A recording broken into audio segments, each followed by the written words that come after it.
প্ৰত্যেকজন ব্যক্তিয়ে ভাবে যে নেটৱৰ্ক মাৰ্কেটিং বা ডাইৰেক্ট সেলিং ইণ্ডাষ্ট্ৰীত যেতিয়া জড়িত হৈ পৰে তেতিয়া ভাল ধৰণে টিম ক্ৰিয়েট কৰিব বিচাৰে কিন্তু ম্যাক্সিমাম মানুহৰ কিন্তু এতিয়াও এটা ডাউট হৈ থাকে যেতিয়া নেটৱৰ্ক মাৰ্কেটিং বা ডাইৰেক্ট সেলিং এটা ইণ্ডাষ্ট্ৰীৰ লগত জড়িত হৈ পৰে কোনোবা এজন ব্যক্তিক যেতিয়া ৰিক্ৰুট কৰিবলৈ যায় তেওঁ প্লেন প্ৰেজেন্টেচন কৰে তেন্তে বহুতৰ মাজত বহুত বেলেগ বেলেগ ধাৰণা হয়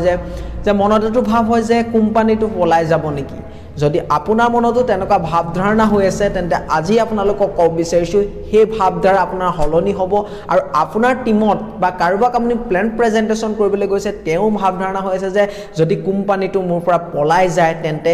কি হ'ব বা হে কোম্পানীটো যদি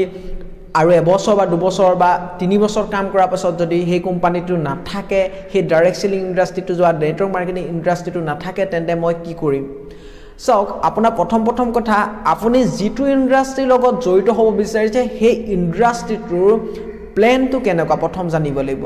আৰু দ্বিতীয় কথাটো জানিব লাগিব যে সেই ইণ্ডাষ্ট্ৰীটোৰ লিগেলিটিজ কি আছে যে সেই ইণ্ডাষ্ট্ৰীটোত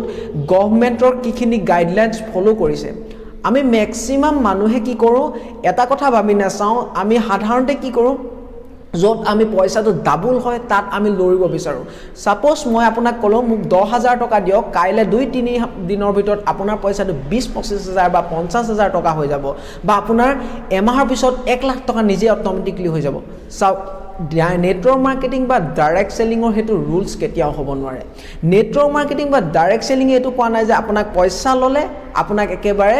বাই ডাবল দিব আৰু আপুনি তেনেকুৱা যদি কোম্পানীৰ লগত জড়িত হৈ পৰিছে আপুনি ডেফিনেটলি ভাবিব পাৰে হে কোম্পানীটো আৰু বেছি দিন নাথাকিব আপোনাৰ পৰা পইচা লব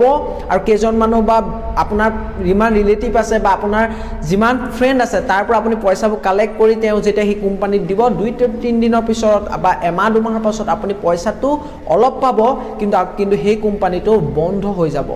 হেতু কেতিয়াও নহয় কাৰণ ডাইৰেক্ট সেলিং বা নেটৱৰ্ক মাৰ্কেটিং হেতু ৰুলছ নহয় প্ৰথম মন ৰাখক কোনোবা এটা ভাল কোম্পানী চয়েস কৰাৰ আগত আপুনি তাৰ প্ল্যান প্ৰেজেন্টেচন চক লিগেলিটিজ কিনি চেক কৰক 2 নম্বৰ ভয় থাকে যে কোনোবা এজন ব্যক্তি যেতিয়া আপোনাক কয় যে কোম্পানীটো পলাই যাব পাৰে তেতিয়া মই কি হ'ব চাও আপুনি যেতিয়া নেটৱৰ্ক মাৰ্কেটিং বা ডাইৰেক্ট সেলিং ইণ্ডাষ্ট্ৰীৰ লগত জড়িত হৈ পৰে প্ৰথম আপুনি কি কৰে সামান্য কেইটামান প্ৰডাক্ট পাৰচেজ কৰে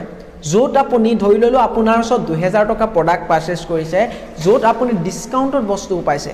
যদি আমি এমআৰপি ৰেটত ক্যালকুলেট কৰো তেন্তে আমি কিমান পালো 2000 টকা প্ৰডাক্ট আমি 2500 মান টকাত পালো প্ৰডাক্টটো গতিকে আমাৰ 500 টকা অলৰেডি বেনিফিট আছে যদি আমি তাক ৰিটেল কৰো কিন্তু আমি কি না ভাবো যেতিয়া আমি নেটৱৰ্ক মাৰ্কেটিং বা ডাইৰেক্ট সেলিং ইণ্ডাষ্ট্ৰীৰ লগত জড়িত হ'ব বা কাৰোবাজন ব্যক্তিক যেতিয়া জড়িত কৰিব পাৰাম তেতিয়া তেওঁলোকৰ ভাবধাৰাটো কি হৈ থাকে যে মোৰ কোম্পানীটো যদি পলাই যায় মোৰ কোম্পানীটো যদি ভাগি যায়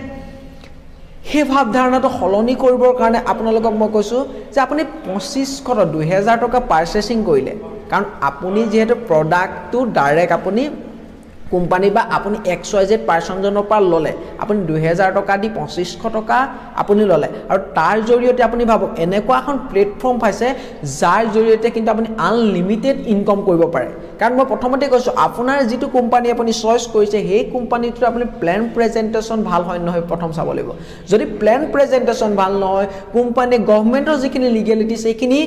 মনা নাই তেন্তে হে কোম্পানীটোৰ লগত আপুনি কাম কৰা বন্ধ কৰক কাৰণ আজি নহয় কাইলে আপুনি হে কোম্পানীটো পলাই যোৱাৰ সম্ভাৱনা থাকে যাৰ কাৰণে কিন্তু আপোনাৰ ফ্যামিলিৰ লগতে আপোনাৰ যি সকলক আপুনি ভৰাইছে নেটৱৰ্ক মাৰ্কেটিং বা ডাইৰেক্ট সেলিং লগত আপুনি যি বিজনেস কৰাম বুলি ভাবিছে যি অপৰচুনিটিটো আপুনি শেয়াৰ কৰিছে যে আপোনাৰ লগতে বেলেগকো হেল্প কৰিব বিচাৰিছিলে তেওঁলোকক হেল্প কৰা হলনি আপুনি বিপদলৈ হে ঠেলি দিছে কাৰণ সক আজিকালি বহুত গাইডলাইনছ ওলাই গৈছে গতিকে দুই এটা ফ্ৰড কৰিবও নোৱাৰে কিন্তু তথাপি আপুনি চাওক যে আপোনাক কৈছো যে আপুনি এটো নহয় যে ডাইৰেক্ট সেলিং ইণ্ডাষ্ট্ৰীত আপুনি লটাৰী টিকেট নহয় বহুতে কয় যে মই ডাইৰেক্ট সেলিং ইণ্ডাষ্ট্ৰী এসময় জয়নিং কৰিছিল চাওক জয়নিং কৰা উদ্দেশ্যই যদি হয় তেন্তে আপুনি প্ৰত্যেকটো কোম্পানীত 2000 3000 5000 10000 এনেকে প্ৰডাক্ট কিনি দেখোন মানুহ ধনী হ'ব পাৰিলে তেনে মনত ৰাখিব ডাইৰেক্ট সেলিং বা নেটৱৰ্ক মাৰ্কেটিং ইণ্ডাষ্ট্ৰী অনলি আপুনি জড়িত হৈ পৰাই নহয় তাৰ পৰা আপুনি বেসিক খিনি আপুনি কিখিনি ৰুলছ ফলো কৰিব লাগিব কিখিনি মিটিং এটেন্ড কৰিব লাগিব কেনেকা প্ল্যান প্ৰেজেন্টেচন কৰিব লাগিব এই প্ৰত্যেকটো কাম আপুনি কৰিব লাগিব যদি অকলনি জয়নিং হৈ থাকে বা জড়িত হৈ পৰে তেন্তে হে কাম কেতিয়াও আপুনি হে ইণ্ডাষ্ট্ৰীটোৰ লগত জড়িত হৈ হেখিনি কাম কৰি আপুনি সাকসেস হ'ব নোৱাৰিব কাৰণ জড়িত হোৱা উদ্দেশ্যই সাকসেস কেতিয়াও নহয়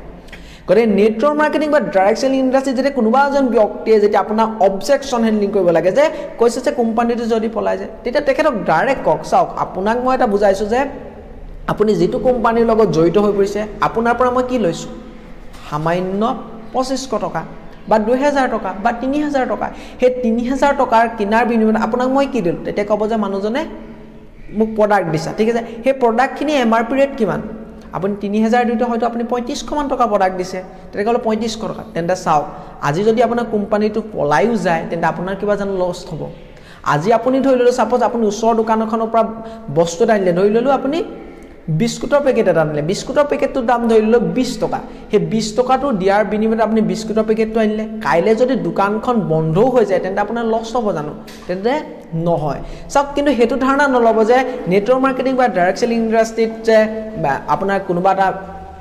বন্ধ হৈ যাব তেনেকুৱা কোনো কথা নাথাকে কিন্তু আপুনি গাইডলাইনছ কিনি চাব যদি আপোনাৰ গাইডলাইনছ কিনি যিখিনি ৰুল ৰেগুলেশন লিগেলিটিজ কিনি মনা নাই তেন্তে আপোনাৰ হয়তো সম্ভাৱনা থাকে তেনেকুৱা ইণ্ডাষ্ট্ৰি বা নেটৱৰ্ক মাৰ্কেটিং ইণ্ডাষ্ট্ৰি বন্ধ হোৱাৰ কিন্তু আজিকালি গভৰ্নমেন্টে বহুতখিনি ৰুল ৰেগুলেশন উলিয়াইছে যাৰ কাৰণে কিন্তু এজন নেটৱৰ্ক মাৰ্কেটিং ইণ্ডাষ্ট্ৰি সহজতে বন্ধ নহয় বা ডাইৰেক্ট সেলিং ইণ্ডাষ্ট্ৰি সহজতে বন্ধ নহয় সো আপোনাক মই ক'ব বিচাৰিছো আজি অবজেকশন হেন্ডলিং কেনে কৰিব সেই ব্যক্তিজনক তেওঁ বুজাই দিয়ক কথাখিনি কাৰণ তেওঁৰ মনত কাৰণ চাওক মই এটা কথা জানো যেতিয়া অবজেকশন আহে তেতিয়া আপুনি তেওঁৰ আগ্ৰহ থাকে কাৰণ এটা স্পিড ব্ৰেকাৰ থাকে আপুনি ধৰি ললো গাড়ী এখন চলাই গৈ আছে গাড়ীখন যেতিয়া এটা স্পিড ব্ৰেকাৰ আহে গাড়ীখন কি ৰখাই দিয়ে নেকি নৰখায় কাৰণ সেই স্পিড ব্ৰেকাৰটো আপুনি লাহেকৈ পাৰ কৰি গুচি যায় তেনেদৰে অবজেকশন যেতিয়া আপোনাৰ কোনোবাজন ব্যক্তিয়ে প্ৰশ্ন কৰিছে তেওঁ আগ্ৰহ আছে সেই কোম্পানীৰ প্ৰতি